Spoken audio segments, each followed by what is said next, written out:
మీకు తెలుసా Somalian pirates ఎంత పెద్ద విలన్సో, ఎన్ని షిప్స్ ని హైజాక్ చేశారో తెలుసా? వాళ్ళు ప్రపంచం మొత్తానికి విలన్స్ అవ్వచ్చు, కానీ సోమాలి కంట్రీకి మాత్రం హీరోస్. అసలు ఎవరు ఈ సోమాలి పైరేట్స్, ఎందుకు ఈ షిప్స్ ని హైజాక్ చేస్తున్నారు? మీకు పూర్తిగా ఎక్స్ప్లెయిన్ చేస్తా, ఒక్కసారి సబ్స్క్రైబ్ చేసుకోండి. అసలు ఏం జరిగిందో చూద్దాం. Let's get into the matter. America కంట్రీకి సంబంధించిన ఒక కార్గో షిప్ ఒమాన్ నుండి కెన్యా వెళ్తుంది. ఈ షిప్ సోమాలి కంట్రీ నుండి 440 కిలోమీటర్స్ దూరంలో ట్రావెల్ అవుతుంది. సడన్ గా కార్గో షిప్ లో సైరన్ మోగుతున్నాయి, రెడ్ అలర్ట్ అనౌన్స్ చేశారు. వాళ్ళు అనుకున్నట్టే సోమాలి పైరేట్స్ ఈ అమెరికన్ కార్గో షిప్ ని హైజాక్ చేయడం కోసం ట్రై చేస్తున్నారు. కార్గో షిప్ వర్కర్స్ అంతా సేఫ్టీ రూమ్ కి వెళ్లి లాక్ చేసుకున్నారు.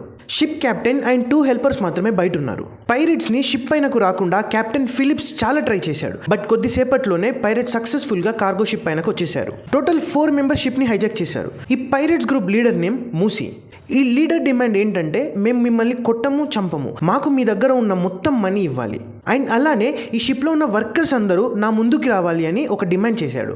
దానికి ఓకే చెప్తూ షిప్ హెల్పర్, సరే నేను వర్కర్స్ దగ్గరికి తీసుకెళ్తా, బట్ నీ గన్స్ ఇక్కడే డ్రాప్ చేసి నాతో సేఫ్టీ రూమ్ కి రావాలి అని అడుగుతాడు. సరే అని pirates leader Musi and ship helper safety room కి వెళ్తారు. అంతే, పైరేట్స్ లీడర్ మూసీని సేఫ్టీ రూమ్ లో ఉన్న వర్కర్స్ అందరూ కలిసి కిడ్నాప్ చేస్తారు. ఈ విషయం అర్థమయ్యి బయట ఉన్న ముగ్గురు పైరేట్స్ కలిసి షిప్ కెప్టెన్ ఫిలిప్స్ ని కిడ్నాప్ చేస్తారు. ఇక్కడ డీల్ ఏంటంటే, మీరు మా పైరేట్స్ లీడర్ ని వదిలేసి మీ దగ్గర ఉన్న మనీ ఇస్తే మేము మా దగ్గర ఉన్న మీ కెప్టెన్ ఫిలిప్స్ ని వదిలేస్తామని. ఈ డీల్ ని షిప్ వర్కర్స్ ఓకే చేసి పైరేట్స్ లీడర్ ని రిలీజ్ చేస్తారు. వాళ్ళు కూడా కెప్టెన్ ఫిలిప్స్ ని వదిలేసి వెళ్దాం అనుకునే టైంలో షిప్ వర్కర్ సడన్ గా ఒక గన్ తో పైరేట్స్ పైన అటాక్ చేయడానికి ట్రై చేస్తాడు. అంతే, ఇక పైరేట్స్ అంతా కెప్టెన్ ఫిలిప్స్ ని రిలీజ్ చేయకుండా వాళ్ళతో పాటు తీసుకెళ్తారు. ఇక చేసేదేం లేక ఈ విషయాన్ని అమెరికా గవర్నమెంట్కి తెలిసేలా చేస్తారు. గవర్నమెంట్ షూటర్స్ హెల్ప్తో పైరేట్స్ని పట్టుకోవడానికి సముద్రంలోకి వెళ్తారు. ఈ సెర్చ్ ఆపరేషన్ 3 days జరిగింది. చివరకు సముద్రంలో వాళ్ళు ఎక్కడున్నారో కనిపెట్టి వాళ్ళపైన అటాక్ చేసి పైరేట్స్ని చంపేసి కెప్టెన్ ఫిలిప్స్ని కాపాడతారు. కానీ అందులో పైరేట్స్ లీడర్ మూసీ చావలేదు. అతనికి గవర్నమెంట్ 30 సంవత్సరాలు జైలు శిక్ష విధించింది. రీసెంట్గానే పైరేట్స్ లీడర్ మూసీ తన డిగ్రీ కూడా జైల్లోనే కంప్లీట్ చేశాడు.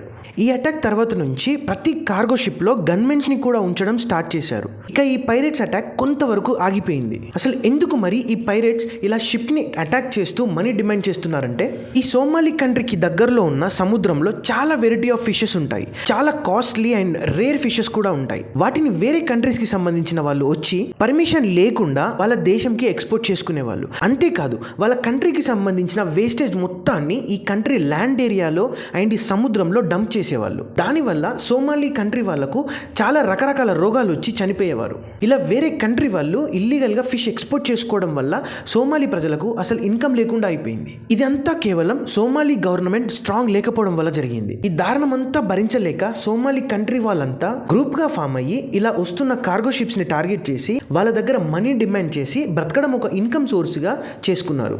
అందుకే ఇలా హైజాక్ చేయడం స్టార్ట్ చేశారు. ఈ పైరేట్స్ అసలు ఇలా షిప్ ని హైజాక్ చేయడానికి కారణం మనమే కదా. వాళ్ళ కంట్రీ నుండి ఫిష్లని ఇల్లీగల్ గా ఎక్స్పోర్ట్ చేయడం, మన వేస్టేజ్ ని అంతా వాళ్ళ కంట్రీలో వేయడం, దాన్ని తట్టుకోలేకనే కదా ఇలా పైరేట్స్ అయింది, ఇలా హైజాక్స్ చేస్తుంది.